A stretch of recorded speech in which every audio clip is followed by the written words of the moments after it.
Welcome back, everybody, to episode 44 of the Triathlon Preview Show. Hey, everybody. So we took a little off week last week after the Kona week and didn't have any much races last weekend. So now we're back for another exciting weekend of two decent races.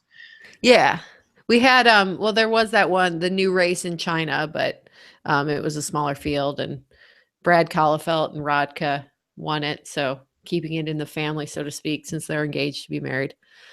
Shout out to Big Bad Brad, right? Second place. No, third place, I think, fastest bike split. So he was pleased. All right, let's move on this weekend. Let's start with Ironman 70.3 Miami. Yeah, so it'll be hot and humid. I just looked at the weather. It's going to be like 81 and sunny. So there might be some people overheating a bit on the run course, kind of per usual.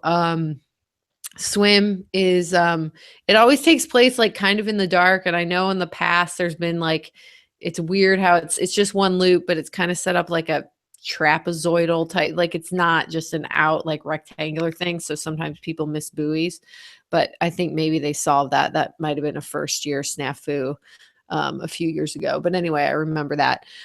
Bike is just out and back.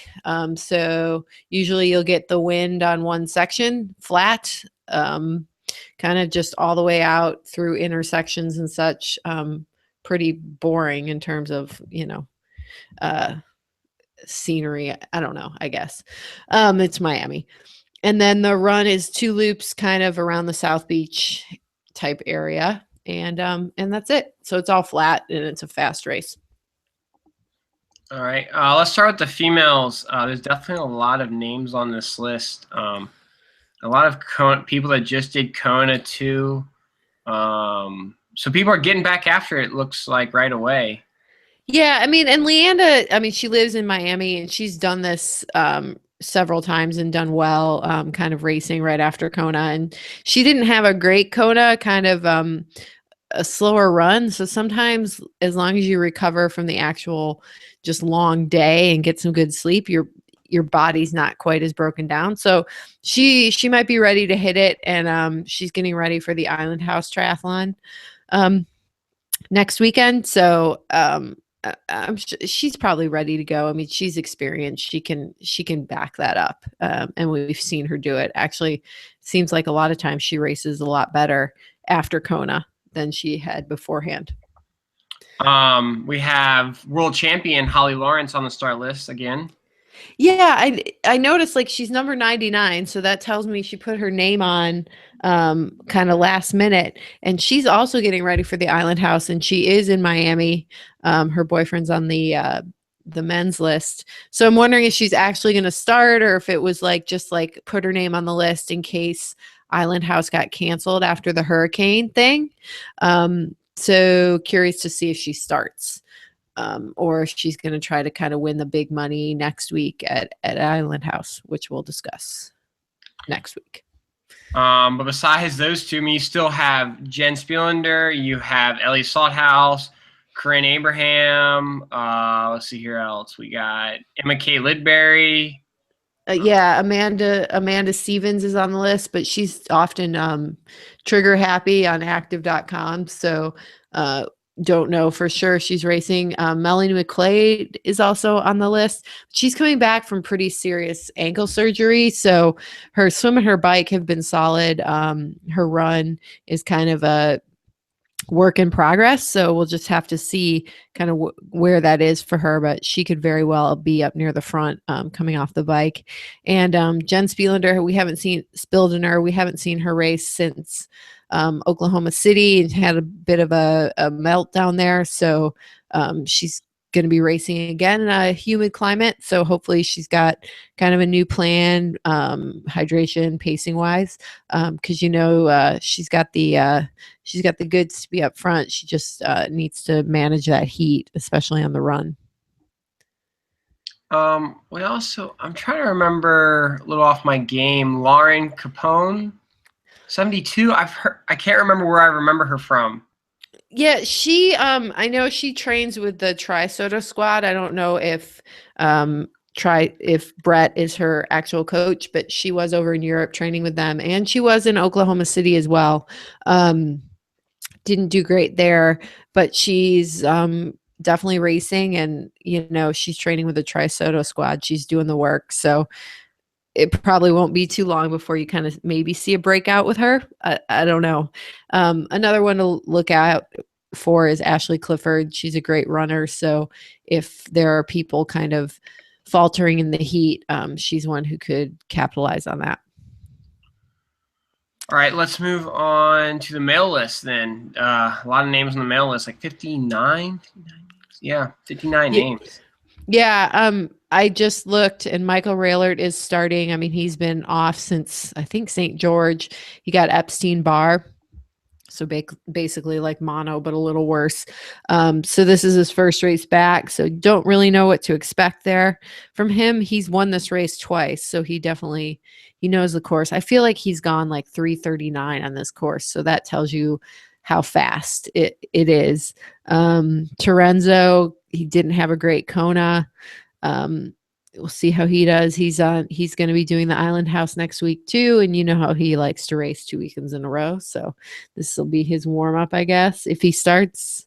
Number 3, he got third at this race last year. You always get a lot of Brazilians and South Americans coming up for these races, and Oscar Galindez, number 4, is another one of those. Everybody's favorite, number 7, the guy who got busted for Moldonium. And another favorite is number 9. So yeah.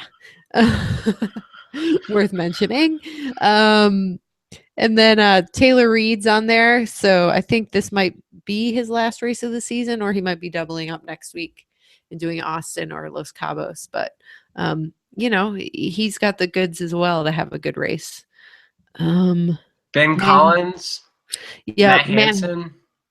Yeah, and Jefferson, this is his first 70.3, but he's like a 4-minute miler, so he can definitely run. We'll just have to see how that works out after a swim and bike. Matt Russell's on the list. He seems to race a lot.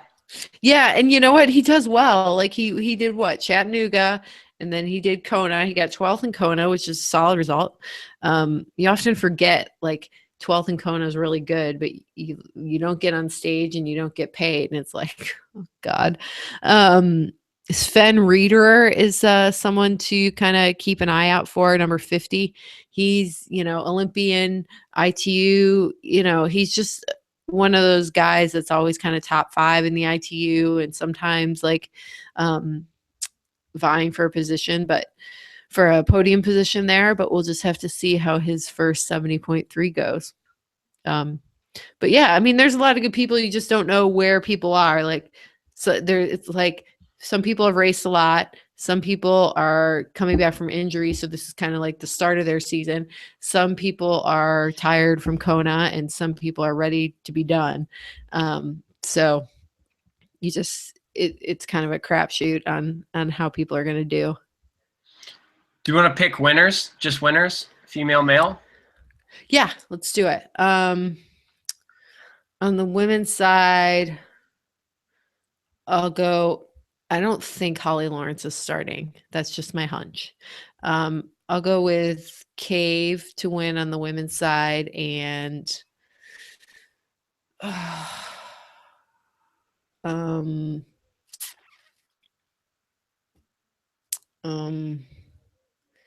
go with Raylert to win on the men's side, but he'll be good if he's good, but if he's still sick, he'll be bad. So 50-50. I'll go on the males side. I'm going to go Taylor Reed. Mm-hmm. And then on the female side, I'd pick Holly Lawrence if I definitely knew she was racing. If she races, I assume that I'm going to say she'll probably win, but I'm not going to pick her. We'll go with Jen Spielander on the female side. Yeah. I mean, I was going to say number 7 on the men's side, Tutikin, but I didn't want to say that, but he could do well.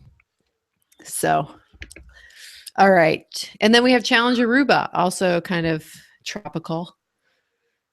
And a lot of people, I mean, some people that are doing Island House, it looks like, right? So people are just down in that area waiting to, fly over. Yeah, well, Lionel Sanders, I think he might be the only one doing it. Oh, and Lisa Norden. Lisa Norton. Yeah. And like I told you, I thought I saw on Twitter that she is just doing a relay. So we'll have to wait and see. I would assume maybe she's doing the swim bike or something, because she has had kind of run injury problems. So maybe she's saving it up for the Island House again because there's more money. But yeah, I think like Lindsay Corbin and Heather Jackson are down there for a fun race and have some tropical drinks and swim in a beautiful clear water. So I'm sure it'll be fun. Yeah, it should be a good race. I mean, it looks like just be a fun race to go do. I'm sure they got some show up money, so that's probably why they're all down there. Right. Or even if they didn't get show up money, they might have gotten we'll pay for your plane ticket and your hotel, and that's worth it too. Oh, you for Aruba? Yeah. Yeah. So I think I read that Heather Jackson is deciding whether or not she's going to do Ironman Arizona to validate. So I wonder if she'll see how she feels in this one, and if she feels motivated, she'll start Ironman Arizona. But I saw that Lionel is going to do Ironman Arizona, so he'll be back to defend his title too. Yeah, we got a lot of races coming up. I mean, only 2 races this weekend, but next weekend, and it's just like you said, it's a weird time. People are ending their seasons, but also a lot of people are just starting their seasons because they need those valuable, KPR points, and people are just validating, and people are coming back from injuries. And we're also kind of switching seasons as far as North America is kind of ending, and then the Southern Australia area is kind of starting to kick on too. Yep. Yep. It's kind of that time. And yeah, people are gearing back up if you're in the Southern hemisphere, or, some people, I think they do all that good training for Kona and then they're like, oh, I'll just get a few good races, a couple more races out of my fitness type thing. So, yeah. All right. All right. Thank you, everybody. Yeah, thanks for everybody for joining.